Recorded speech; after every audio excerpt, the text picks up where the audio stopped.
This will sound very strange, but it is predicted that Kamala Harris will die in a plane crash due to a bird strike in St. Louis on January 31st, 2023. This is one of the most important videos on this channel, and it is the only video that is focused solely on explaining how it is that I know that her crash will be in St. Louis, specifically St. Louis.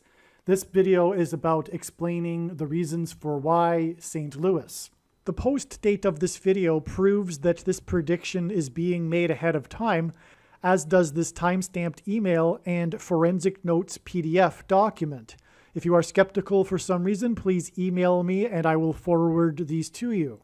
Today's date is October 17th, and there is zero news of where Kamala Harris will be, and there is zero news of where Kamala Harris plans to be on January 31st. She doesn't really announce where she's going to be very often ahead of time anyway. But this is more than 2 weeks in advance, and so there's no way that Kamala Harris would be announcing dates like that far in advance. All right, as you just heard, this video was originally recorded in mid-October. It was learned in mid-October. It has been known since the autumn of 2020 that Kamala Harris will die in a plane crash. However, it became known in mid-October that the crash would be in St. Louis. And since that time, now it is mid-December, the prophetic signs on December 18th that God revealed clearly demonstrated that Kamala Harris will die in a plane crash as she is traversing the country back home from Los Angeles to Washington, D.C. And that was learned pretty much on the next day, the 19th, as I put the pieces together as to what happened on the 18th. And a few days after that, today, as I'm recording this, I decided, it occurred to me to look up the flight path.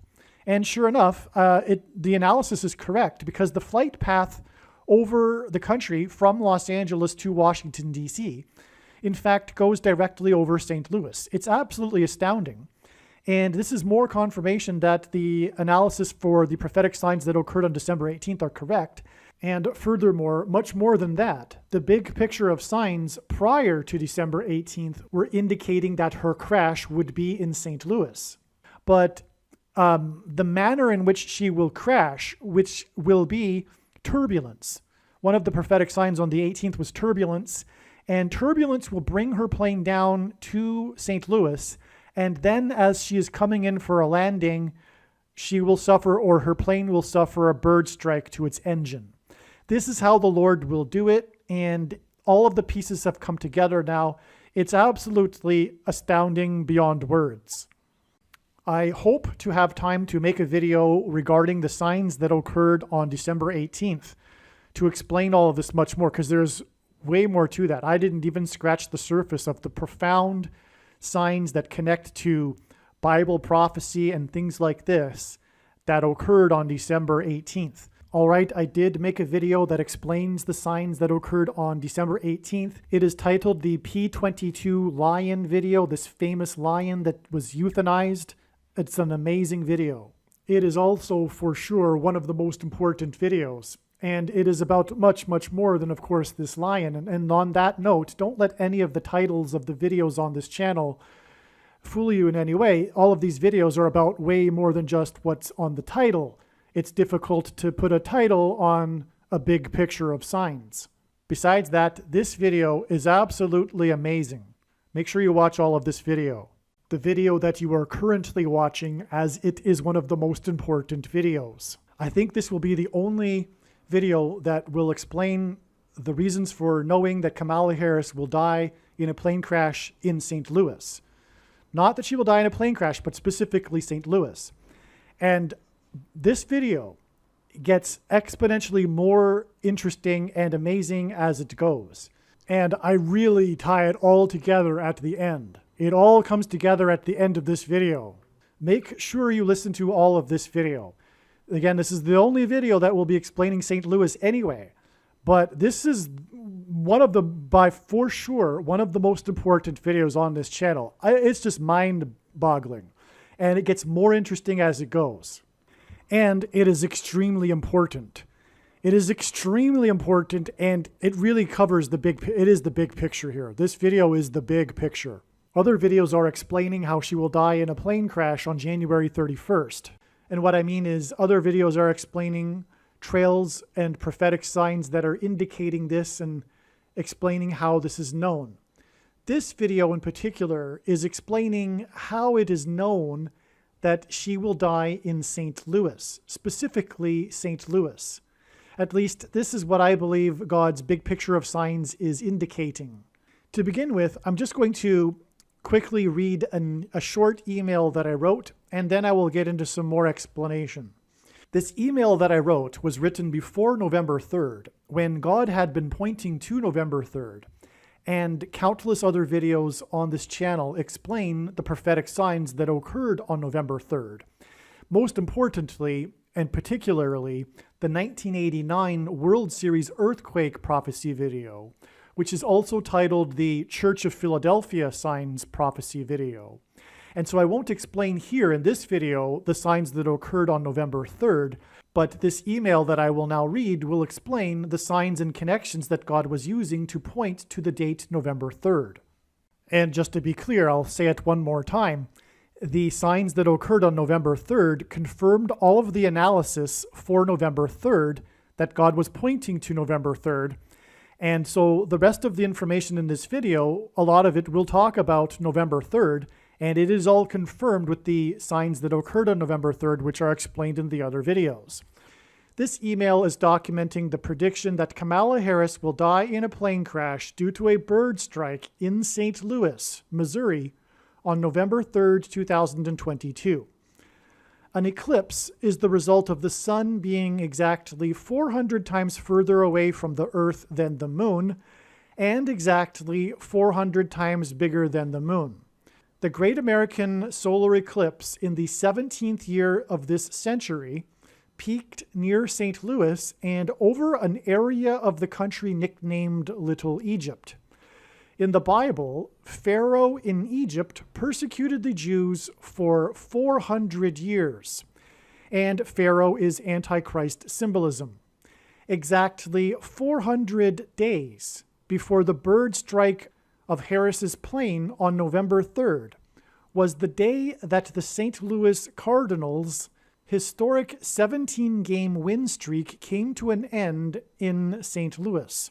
This was the same day that the Blue Jays player broke the record for home runs in a season for a second baseman at 44 home runs.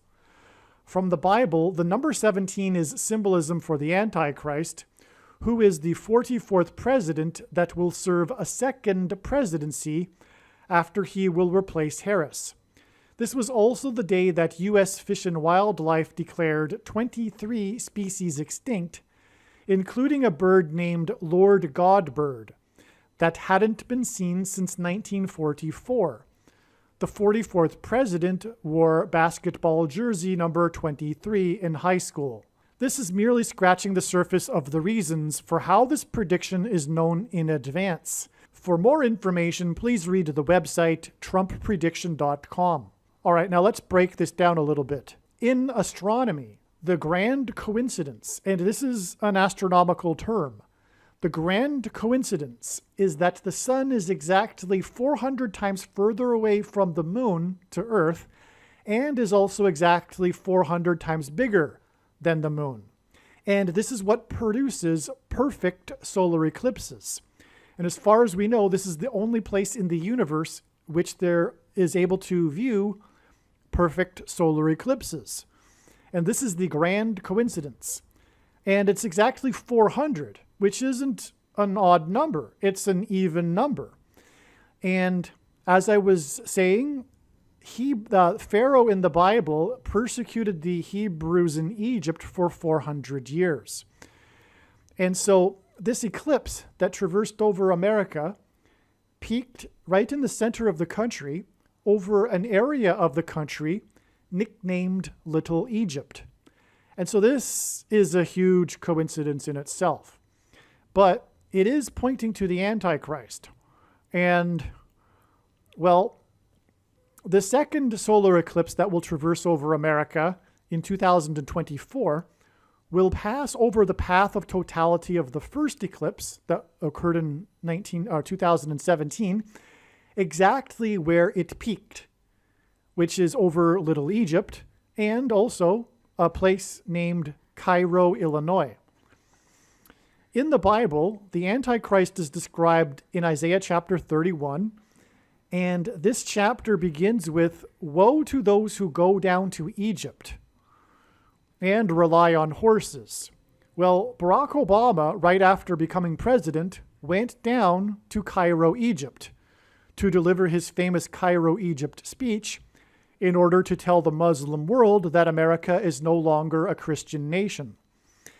And also, when he was a U.S. Senator, he went down to Cairo, Illinois, to deliver a speech. Barack Obama went down to Cairo, Egypt, exactly 3,000 days before the eclipse passed over the area of the country nicknamed Little Egypt. In the Bible, after the Hebrews were delivered from Pharaoh, which is symbolism for the Antichrist, out of Egypt, 3,000 souls perished in God's judgment in the wilderness. These two eclipses that cross over each other, engender an X, if you will, over the country. But more accurately, it is symbolism for a Tav mark, the letter Tav in the Hebrew alphabet. Now, the letter Tav is the last letter and the 22nd letter in the Hebrew alphabet. The Tav in Ezekiel chapter 9 is the inverse of what is described in Bible prophecy in the book of Revelation as the mark of the Antichrist. So the mark of the Antichrist in Bible prophecy is this thing that if you take, you will go to hell. And if you don't take it, it says that you won't be able to buy or sell and participate in society. You won't be able to, for example, buy the rationed food when there is food shortages very soon. And so this mark of the Antichrist, the inverse of it is the Tav mark. And the Tav is the 22nd letter, and it's the last letter in the Hebrew alphabet. Well, the mark of the Antichrist is described in the last book of the Bible, which is the book of Revelation, which is the 22nd of 22 books in the Bible that have a total of 22 chapters. And so that is more confirmation that the Tav mark is symbolism for the mark of the Antichrist. And again, the Tav mark is what is engendered with these two eclipses that are 7 years apart. In Daniel chapter 9, we have a symbolic 7 years described as being the period of the end times and the Antichrist's rule. It is only symbolic, and we are in that symbolic 7 years because it began symbolically in the second half of 2017, and also specifically symbolically with the Great American Eclipse that passed over the center of the country and Cairo, Illinois. And again, so the Tav mark, the Hebrew letters are also symbols for things. And they're also numbers. Like Roman letters are also numbers. Roman numerals are also letters in the Roman alphabet. Same with Greek letters. They're also numbers. Well, same with the Hebrew alphabet. And the Tav letter is the equivalent of the number 400. Okay? And the numbers, or rather the letters in the Hebrew alphabet, are also symbols for things. And the Tav letter is also the symbol for prophetic signs. And in Genesis chapter 1, verse 14, God says that the lights in the sky are for prophetic signs, primarily, first and foremost. And the two brightest lights in the sky are the sun and the moon. And they produce eclipses. And the grand coincidence is that the sun is 400 times further away and 400 times bigger than the moon. And so, in other words, whoever created the Hebrew alphabet also created eclipses. There's no other possibility. I hope you got that. So the grand coincidence is what produces eclipses, and the number 400 is involved, as I mentioned. And the Tav is the symbol for the number 400 and the symbol for prophetic signs. And the lights in the sky are for prophetic signs, as it says in Genesis 1:14. And so whoever created the Hebrew alphabet also created eclipses. In other words, God created eclipses and the Hebrew alphabet. Okay, so that's very significant. And this 400 is connected to Egypt through Pharaoh in Egypt persecuting the Hebrews for 400 years. And that's why the eclipse passed over the area of the country nicknamed Little Egypt. The primary reason, by the way, this area of the country is nicknamed Little Egypt is because of Cairo, Illinois, which is at the confluence of the two major rivers in America and a number of other major rivers. They all come together, if you will, in the center of the country there, and then ultimately flow out through the Mississippi River. And which, by the way, the Mississippi from the area of Little Egypt connects to Memphis, Tennessee, which is named after, of course, Memphis, Egypt. And God uses Memphis, Tennessee in his prophetic signs as well, but that's another story. Now, another thing regarding eclipses and the number 400 is that there was this blood moon tetrad, which is lunar eclipses, 4 of them in a row that are all on Hebrew feast dates and with no other eclipses in between them. And this has occurred only, I believe, 8 times in the last 2,000 years. And the last 4 or 5 of them for sure have been very prophetic. Some social media sites have a maximum length for videos that can be posted, and so I need to cut this video into 2 parts. Click on the link to watch the remainder of this video. You can also find this link in the description box below this video. Make sure you watch the remainder of this extremely important video that is posted on a different channel than the one you are watching now. The link to the rest of this video is in the description box below this video. Hopefully you at least found this introduction video to be interesting, and if so, please leave a like and upvote the video, and please consider sharing the video.